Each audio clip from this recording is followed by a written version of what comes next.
transition survey has shown that 21% of parents have never taken their kids to have their eyes examined.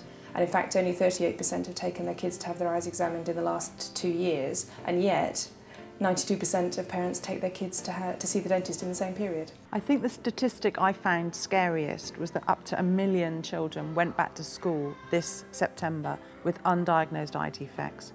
When you take into account that kids can be diagnosed as having dyslexia, learning difficulties, attention deficits, when actually they just can't see, I think that's very scary. Something as simple as a free eyesight test can cut through that problem. If a child can't see, children are very adaptable, and to them, whatever their eyesight is normal for them. So if they can't read or they can't see, they'll often put into place coping strategies. So they might become disruptive in class, they might become quiet and withdrawn. Getting the message over to children about looking after their eyes is a difficult one.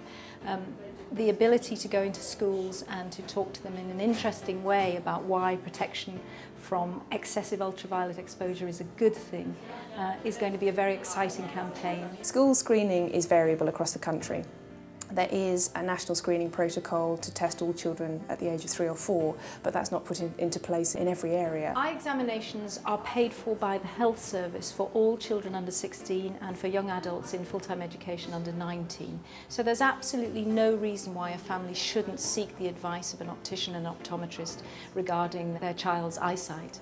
The school does carry out vision screening for kids, but that normally happens at reception and it doesn't happen at any other point during school time. We've helped teachers and opticians educate children about the importance of eye health through putting together some resources. Firstly, for teachers, they can download those resources and they're in the form of lesson plans and activity sheets that they can use in school with their children.